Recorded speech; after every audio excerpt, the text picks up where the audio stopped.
Hello. Hello, and Hi. welcome to Tweak of the Week. Shall we start that again? So, why are we here doing a podcast? What has provoked us to do Tweak of the Week? Well, we were bored. We were bored and We we were got quite bored. ADHD and we needed another little project to add to our mini multitude of projects. And our increased level of stress every day.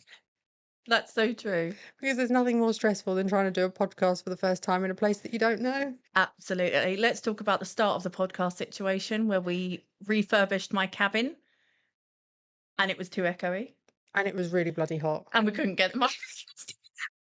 We can only get one microphone to. How to say you're an amateur without saying you're an amateur in the podcast world?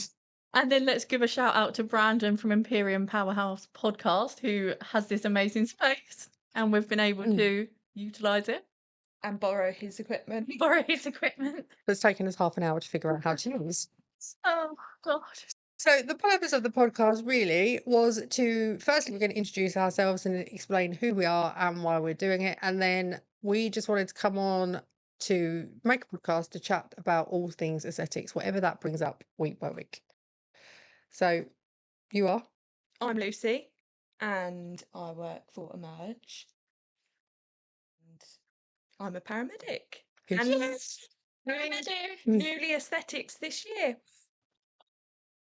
And I'm Emma, and I started with Emerge Aesthetics. I founded the company back in 2019. Have spent the last, 6 years evolving. I've started off with renting rooms. I've tried to work from my home, and we now have got a beautiful clinic in Station Road in Rochester. And Tash and Lucy have joined me in the last 18 months. 2 years. Oh, 2 years. Yeah. What time flies when you're having fun? And you're in the last 6 months? Yeah. Something like that. Yeah. Right, yeah. That. So I've been a nurse since I qualified in 2001, and I started aesthetics 6 years ago, and the journey has just evolved and it's continually evolving. And Tash, you have joined me 2 years ago. Yeah, I suppose I'm a nurse as well. I've been a nurse for 11 years, and I think I'm probably more like the managing side than the She's clinical. like my PA. Care assistant, a glamorous assistant. And then, yeah, it's been fantastic. I mean, you do some of the clinical stuff as well, but you're naturally more attuned to doing. Yeah, I do have my own client base, and I do still do a lot of the clinic stuff, but I'm probably more focused. Because I'm quite bossy.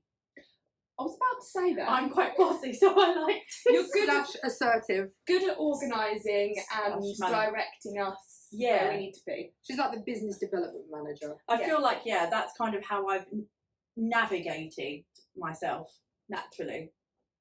Tash is the one that comes up with all the smart ideas of what we should and shouldn't be doing. / stupid ideas. Yeah. Oh, and I'm the boring one that goes, we got to do that. It's illegal. And the boring one that when we want to, I don't know, jump out of an aeroplane or something, Tash says, absolutely not. Your life insurance doesn't cover you. No, my income protection Does it not? No, it does not. No, you really need to read the small print. Never do. There we go. That's why I'm here. She's the small print reader. We're the ones that skim read, and she's the one that reads the small print. But why? Okay, I know why I came to aesthetics. What made you guys want to do it? Yes, I have just done a night shift and I'm very tired. Which is the exact reason, brings me nicely into why I wanted to go into aesthetics. Because she doesn't want to do nights anymore. No, it's hardcore. No, I've always been really interested in beauty and everything like that. I remember when I was younger, I convinced my mum to buy me some wholesale makeup for me to try and sell on eBay. Let's not talk about it. It's actually a warrant out for and yeah, and when I was 16, I went and done a diploma in art and design. I'm very creative and bits and pieces like that. And I feel like it just ties really nicely with my medical side and my creative side. So I reached out to Emma and wouldn't be where I am now without her. And you was my client. And I was your client. You was my client. So My you maid started off as the client. I did. So I didn't know Lucy until she came in to see Tash as her client. and now I can't get rid of her. Now she's stoned. I literally took her home with me last Friday, and she stayed until about midnight. Now Emma's my work mummy. Yes. I should have been in sales because I was like, Lucy, aesthetics is fantastic. Come join us. We're so fun. And she's like, Tosh, you're so nutty. I can't cope with your mood swings every month. You are very up and down. Yeah, of course. PMDD. I mean, I think that varies on a Oh, day-to-day my husband. basis. What made you go into aesthetics? I would never have seen myself going into any career other than working my way up in the NHS. And I kind of realised about 2 years ago, I think we started speaking about it, me joining, and I kind of realised actually I don't see myself going any higher into management. Clinical, potentially, but not management because I'm just not political enough. Yeah, you can't bite your tongue. No, I can't bite my tongue and I can't suck arse. You're not a yes man. I am not a yes man. And yes, the NHS needs more of that, but not currently. I think we're about 5 years off of that currently. What with you? With the NHS. So there is, you know, and then it just kind of happened. And I started off doing wellbeing stuff, doing vitamin therapy and that kind of thing. And it just kind of naturally, no. Oh, and then I said I should be your guinea pig to do mentorship for your Yes. to encourage you to teach. I actually really like teaching, so I don't have a permanent role in the in the NHS anymore. I technically quit my job 4 years ago, because I don't know if it was a midlife crisis or It actually was. I don't know what it was. It was some kind of crisis. It was a post-COVID crisis. Yes. I will be free. Yes. That's what happened. It was a post-COVID crisis of thinking, what the hell am I doing with my life? I just hit the other side of 40. And I think I really evaluated where, a bit like you, I didn't want to go into management. It's not my thing. You're It's not a yes person. I'm not a yes person. I find middle management really hard. I've done it before and I don't particularly like it. So I had this moment of what the hell am I doing with my life / career. I wasn't happy with sitting around waiting for the government to give me a 1% pay rise, if anything at all. And I think in life you either want to progress in your career and management wise and climb up a ladder, or you want to progress financially. And I knew I wasn't going to do the management side of things, and I knew that staying where I wasn't going to progress in a financial state either. So I wanted to take more control over my finances, take more control over my time and my work-life balance. And I didn't have a clue what to do. And then I thought, what skills have I got and how can I transfer those skills? Mm-hmm. And a bit like you, I'm quite artistic as well. I like the kind of, I really like the arty side of aesthetics rather than the more clinical side of it. And then I thought, this could work. Those skills are very transferable, aren't they? There's a lot of nursing skills or paramedic skills, medical skills that you can use in the aesthetics industry. There's a lot to do with anatomy and physiology that you bring in from your medical learning, and it was better than being a dog groomer because I don't really like dogs. Well, some people that do the things to the horses to get the sperm. I didn't want to. Because that's good money. I didn't want to. Don't underestimate how I didn't want to play with horses either. I have a horse and I wouldn't touch that part of him. It's good money. Just as a backup to anyone watching. So yeah, that's my reason. It's midlife crisis / I don't know what to do with my life / let's just try something new. And here I am 6 years down the line. And I don't really realise how far the business has come until some people remind me that at one point I was literally in a summer house in the back garden. And now I've got the clinic with you two girls working alongside me.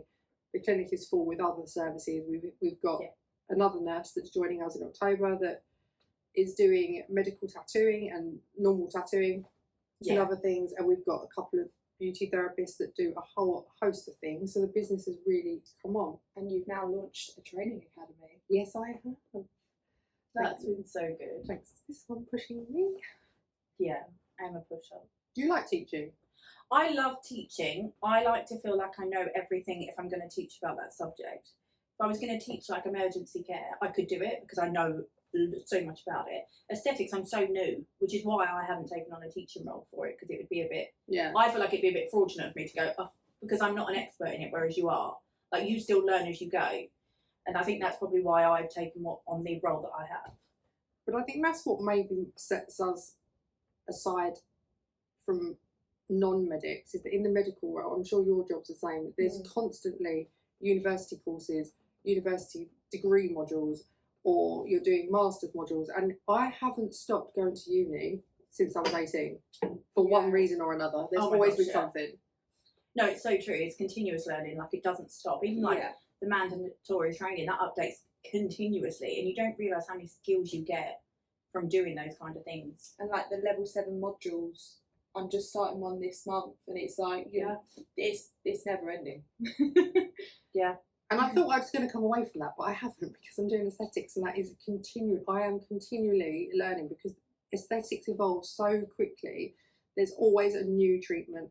There's always a new method of delivering that treatment, and it's continual. And it excites me. I got bored in the NHS role because I felt stagnant and I didn't feel like I was learning anything new. This utilises my brain again. It gets me thinking. It makes me look for the better way to do things, the safer way to do things, and then take you two along with me. Coming along for the ride. We're here. Let's go. Ride. So I think, like, in terms of starting the podcast, we're at such a pivotal point in aesthetics because there's been so much controversy and there's so many laws and regulations coming in and so many unknowns, I suppose. Also, in terms of like clinical side, there's such a push for regenerative aesthetic medicine. So I think we're at such a good time to do this. We like to talk about the fact that we are medical background.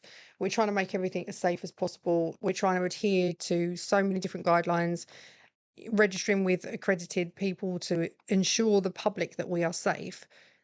Do you think the public really care whether we're nurses or not, from your No. experience? No, I don't think they. I think they care more now. I think older women, I'm going to talk about women, older women care more who they see. And I think that shows on our client base, because our client base tends to be women, mostly probably over 30. Well, like Emma's is mostly over women over 40. Mine are probably 35 upwards. Do you think people, because we've got 3 age ranges here, we've got the 20s, the 21s, and Yeah, okay. we got the 20s, 30s, and 40s. Do you think people in your age range really give 2 hoots about whether they go to a medic or a non-medic? Does it make any difference? We describe my generation. There's this whole woke generation, isn't there? They describe it as I'm old, what's that? woke is Where have you been? people who are very aware and they are looking into more research and they want to know the ins and outs of every single thing that they're doing within their lives. And that is my generation, the people in their 20s. Actually, that is a very good point, because my son, who's 19, he's got some issues with his skin. He researches stuff to within an inch of his life, mainly on ChatGPT. But he will he knows more about, like, you came around the other day and he was telling you about all the bones in the face, because he will research things to within part of that, I think, is his ADHD, but he will research things to within an inch of his life. Do you think that extends out to whether or not, like, they might research it, oh, what's the best way to get lip filler, or what's the best way to have cheek filler? Do you think they then look at whether or not that should be delivered by, not, I don't even think it's medic, non-medic, it's about having a level of qualification. A licensed I practitioner. think you've hit the nail on the head there, because I sit on the fence that essentially I do think you should have a medical background. However, I know some medics who are cutting corners. Yeah. So that kind of, It swings and roundabouts, isn't it? Because there's non-medics that cut corners and there's medics that cut corners 100%. How do you know that the practitioner you're going to see, regardless of qualification, is a good practitioner? Yeah. How do you know? I have one test when I look at people's pages. So if they're a medic or a non-medic and they come up on my Instagram or something, I will go onto their page and look at the one thing and see if they do it. What do you think it is? Lemon bottle. Oh. Yeah. If they do lemon bottle, no, Red flag. red flag, you're not safe. That's Stay the end of it. away. Regardless if you're and I have seen medics locally doing it and saying, Might as well get a lemon out your fridge. it's actually a joke. It's so dangerous to be doing something like that, and that to me shows you don't care about you don't care. Another thing, the prices. Yes. If your practitioner is offering you botulinum toxin for £70, £100 for 3 areas, stay well away. There is no way they're offering that for that price. I mean, you can't even, like, you're not even paying for the product with them prices. no. Well, I'll tell you where they're paying for it, and that is from Korea, because I get daily DMs in They're my sliding Instagram, in. literally on a daily, offering me what looks like genuinely branded products for a fraction of the price. And if I was stupid, I would obviously purchase them. I don't, because I'm not stupid, and I use pharmacies. But I was going to say, for me, the difference between like medic and non-medic, I feel, is based purely on dealing with adverse events and emergencies, because we are all from an emergency background, and I can guarantee you, have you ever had like something when you're off duty? We were talking about this earlier, though, weren't we, about Lucy? Yeah. We was like, you will always be. You'll be the one that's You're calm. going to be the one that's calm out of all. Even though we're both emergency care, you're outside of a hospital setting. We do it in an unsterile environment. We do it with just on the road, two of us, in the dark, or sometimes one of us. Yeah. And it can be scary. It's very scary, but I think there's like you will understand from working in the NHS, there is coping mechanisms for dealing with high stress. Yeah. And I think ADHD is you'll find a lot of every medical person person is depression, neurodivergent. anxiety, and ADHD. 100%. Like that is true. It's the way they respond to chaos. Basically, we're really good at dealing with chaos. So multiple things going on at once. yeah, if you come into the clinic and you do have an anaphylaxis from a medication, or you do have a vascular occlusion, or you have a faint because you have a fear of needles, or whatever it is, I feel that we are probably better equipped not to flap in that situation. However, I would say, have you ever had an emergency happen outside of work? Because it still puts, like, when you're in, I don't know what it is, you're in your uniform, you're in a, like, even if something happened in the car park at work, I'm there in my uniform and mentally I'm at work. But I've had situations that I've been on holiday before and someone's collapsed in front of me and you think, oh my God, and then your kids go, she's a nurse. Yeah, and then your heart starts racing, and you, like, that's scary in itself. So I dread to think what it would be like for somebody with no medical background to actually have to deal with that situation, because it would 100%, with all of my years of nursing, I know for a fact if that happened in my clinic with me giving a treatment that I had just done and something happened, I would still be absolutely bricking it. I would be shaking. Yeah, of course. Anaphylaxis can go from 0 to 1,000 in about 3 seconds. Yeah. You can die from it. And it's a massive thing. You said the other day, Tash, like, with anaphylaxis, yes, you can call an ambulance, but whether that ambulance, I mean, anaphylaxis will come down as a category 1, but that's an 8-minute response time, which can be longer depending on the how demand. many emergencies. And that 8 minutes is going to feel like the longest time if you've got no medication to treat it. And if you're a non-medic, and I think I'm right on this, there is no requirement for you to have an anaphylaxis kit in your clinic, is there? You don't have to have adrenaline in your clinic. I mean, there's no regulations. There's no regulation for it. Like, you don't have to have it. So essentially, if you're not aware of anaphylaxis on a whole, you don't need to have it. So literally yesterday, we registered our clinic with Save Face. Now, Save Face, I think, Save Face. I think there's lots of. I think regulation needs to happen. I think regulation needs to happen so that everyone is trained to a certain level, and so that everyone has a standard to keep in their clinic, including emergency medications, and they have done an anaphylaxis course and a basic life support course, and there are basic standards to be met to be safe. It's not necessarily about giving the treatment, it's about what would you do if an incident occurred. And part of the Safe Face Register is that they obviously look at ours and look at our qualifications and make sure that we're accredited as practitioners and we've got the skills and the knowledge that we say we have, and we're not just blagging it. Yeah. But yesterday we had a clinic inspection, and that is looking at the cleanliness of the clinic, the safety around storing medication. Do you know when they said about the dust? Yeah. I did not even know that would be a thing. No, what is- a wet wipe, but not wet wipe, a Clinell wipe, wet wipe, and wipe across the surface to make sure there was no dust. Like that, I would never have considered being part of the assessment. But that's so That's correct. quite That's how you crazy. test the Yeah. cleanliness, isn't it? Yeah. Yeah, so they checked cleaning protocols to make sure that there's cleanliness. They checked that we stored our drugs and medications locked away, that they were all in date. They checked that we weren't using any products that weren't prescribed for particular patients that were on our booking system. And part of that checking process for the medications was to make sure that we have got an emergency kit in clinic. And those emergency drugs, technically, all you need in your emergency kit is adrenaline. That's what they consider as an Resource emergency. Council now, that's their advice, adrenaline only. However, there is this big whole debate of how you keep Hyalase, and I did have Hyalase in clinic yesterday because I was treating somebody with fillers, and I like to know that I've got Hyalase on hand. But equally, I know that I have contact with the pharmacy that will be able to supply me Hyalase in that emergency, and I can prescribe it. Yeah. There's the difference with medic versus non-medic, in my opinion. If you haven't got a prescriber on site at your clinic, where are they getting this medication from? That's the other thing.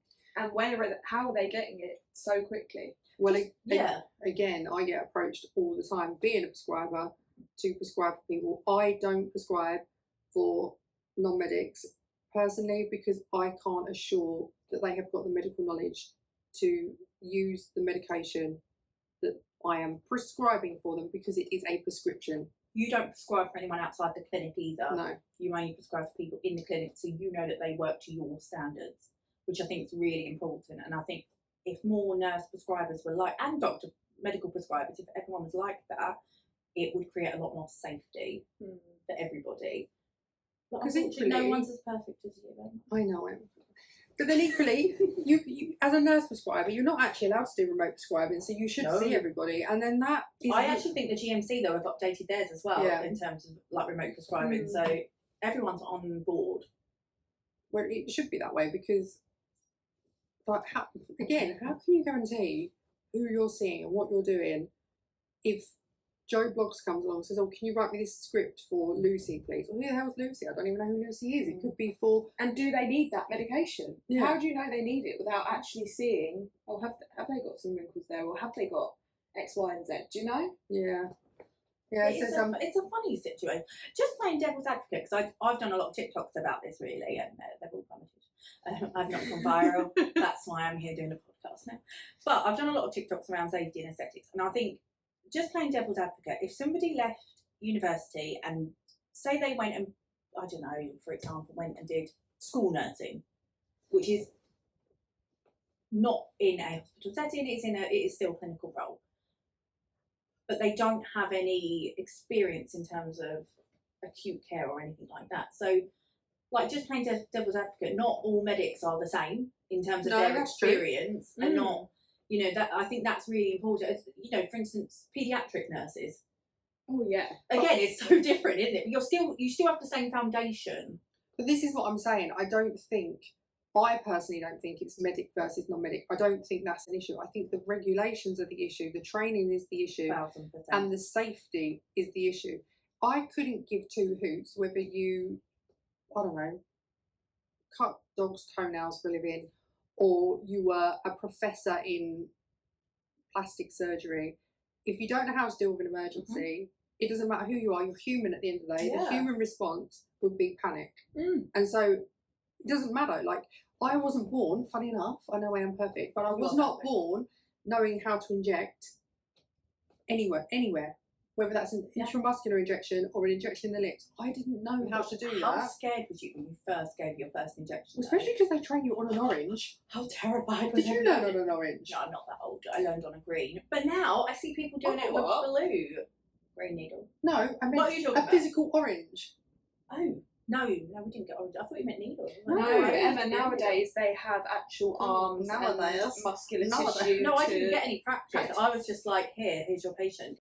Well, that kind of wraps it up, doesn't it? Yeah, I mean, I think that's a big old subject. So I genuinely would like to know what everybody out there thinks, because I think it's such a controversial subject. There's so much about it in the media. Do people really care if we're medics? Yeah.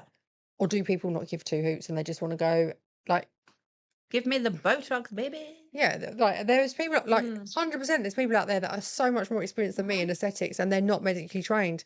So does it even really matter? I don't know. We need to hear your thoughts on this. Yeah, we we do. really do. Also, send us as many questions as you want. We will answer them right here, right now. Right. It's escalated considerably, didn't it? And that's a round of applause for today. Oh, yeah. Okay. Hello and welcome to Tweet of the Week, where your fairy godmothers will fix your face for literally nothing at all. Oh my gosh, you're like the one from Hocus Pocus. What's that big ginger one? Oh, the crazy one. Yeah, that's you. I always wanted to be Sarah Gellar, Course you did. whatever her name The is. boobies. Yes. Teddies. When she's light to daddy. That is you. Anyway.